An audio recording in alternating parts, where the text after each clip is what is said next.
Like us on Facebook at We Got Ed, and thanks so much for that. RT America, that's where I work here in Washington, D.C. The news with Ed Schultz starts on January 25th, Monday night, 8 p.m., Monday through Thursday on RT America. Then we're going to be taping during the week a sit-down interview with a key player in American politics, which will play on Friday, Saturday, and Sunday on RT. And if you're thinking correctly, it would be a 3-day weekend, but it was also give me an opportunity to go around the country and do the stories that I know that are very important. So this is a very exciting opportunity for me. And a man that you're going to see on the news with Ed Schultz quite often is this gentleman, John Nichols, Washington correspondent of The Nation magazine. John, good to have you with us. It is always a pleasure to be with you, Ed. You bet. All right. Liberals did not anticipate a dust-up between Hillary and Bernie over health care. How do you think the progressive community is responding to the back and forth on this? You're absolutely right that people did not anticipate that this was going to be the line where people started fighting over. And my sense is that the Clinton campaign is making an error in trying to do the lines of division here. And I think the reason for that is that they are, to my mind, underestimating the extent to which grassroots activists, Democratic voters, kind of people who would vote in caucuses and in primaries, are aware of and, frankly, quite sympathetic to a single-payer Medicare for all model, the sort of thing that Sanders has long advocated for, and, frankly, that an awful lot of Democrats have advocated for. Remember, many of the people who are endorsing Hillary Clinton for president and sincerely backing her are also backers of single payer. People like Tammy Baldwin, the senator from Wisconsin. So I just don't see it as a particularly great strategy. It's a terrible strategy, and also because the Republicans have voted to get rid of what's out there right now. So, I mean, it's an all-or-nothing campaign right now, Republican versus Democrat, because the Republicans don't have a plan out there. But of all things, and she's trying to say that there would be a big tax increase, when it's been documented by my colleague Tom Hartman that it would be a savings to every American family if we did have universal health care, because every family is not sick, you know, and everybody would be paying in. So I don't know. I'm surprised at this. I think Chelsea embarrassed herself on the campaign trail. I think it sets the table for Bernie Sanders to really address it in the next debate. How do you think that's going to unfold? Well, first off, I think that all the discussion about Chelsea Clinton has to be viewed as totally secondary. It should not be. That shouldn't be, where this is at all. And I'll tell you why. This can't turn into some sort of personalities, or do you like this person, or what do you like what this kid of this candidate said? Well, John, her substance was terrible. That's the point. And she was used by the Clinton campaign to try to influence. That's the point. No, I understand what you're saying. I'm not disagreeing with you, but I am saying that that's not the place where anybody ought to go on this thing. Yeah. Where they ought to go is to the substance itself. Go to the heart of the matter.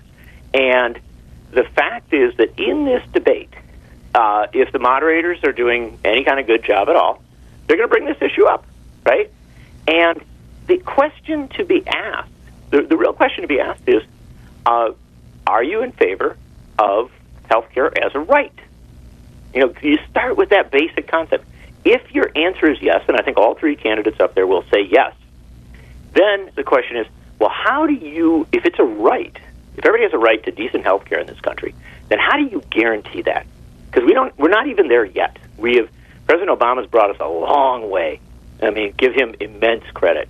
But, we've still got a lot of work to do to wire this thing together.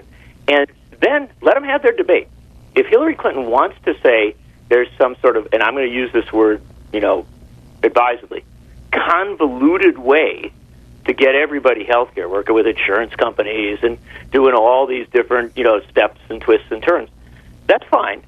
But I'm going to tell you, I think in a debate setting, a simple, clear explanation of single-payer Medicare for all health care is going to come over very well. And, Ed, there's an answer. When you say it's going to raise taxes, it's going to devastate everything, it's going to be all these problems. Ed, we created a single-payer system in this country in the mid-1960s with a stroke of the pen. Mm-hmm. Lyndon Johnson looked at the scorching poverty among the elderly rooted in health care costs. And what did he do? He created Medicare and Medicaid.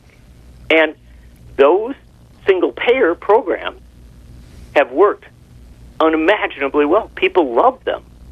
And so I think if that's where this discussion goes, my sense is it's going to be a very, frankly, a pretty strong one for Sanders. I think the next poll out, the next true survey, now that we've had about 3 days of this dust-up on health care, the next poll out between the two candidates in Iowa is going to be very interesting to see if this has any kind of effect whatsoever.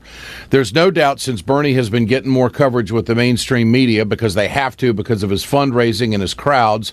I mean, he just will not go away in their mind the way they think. They don't want to cover him. He's moving up, and it's much tighter right now. The whole issue now is turnout. You've spent a lot of time in Iowa, so has Nina Turner, who we talked to earlier. I mean, some of the things I'm hearing, it could be a record turnout at these caucuses over this. Oh, I expect it will be. Look, I think the caucuses have been on an upward trajectory. You always get an unclear read because we have these off cycles. In 2012, you had low, caucus turnout. It wasn't a big deal because Obama was unopposed. But if you go back to 2008, they were going to record turnout, right? Mm-hmm. I don't see any reason why that won't move continually on that direction. So I think there's going to be a bump. But, Ed, the real question is this. How big a bump? And I've said to you before, I'll say it again.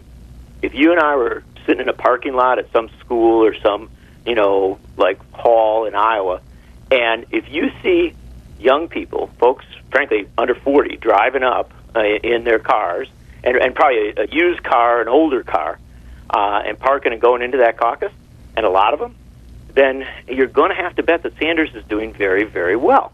Yeah. On the other hand, if the turnout skews toward a more traditional caucus turnout, my sense is that that's going to be good for Clinton, although one thing to emphasize is a lot of those older traditional caucus goers are people who have, for a very long time, fought these health care fights. No doubt, no doubt. John Nichols, always good to visit. Great to have you with us. We'll do it again. See you on the tube, my friend. Thank you. Take care, brother. John Nichols, Washington correspondent of The Nation. We ask you to support our sponsors on our website at WeGotEd.com. They're with us again in 2016. Communication Workers of America, Alliance for American Manufacturing, BioGreen Clean, and the iSave team. Have a great weekend. We're back Monday.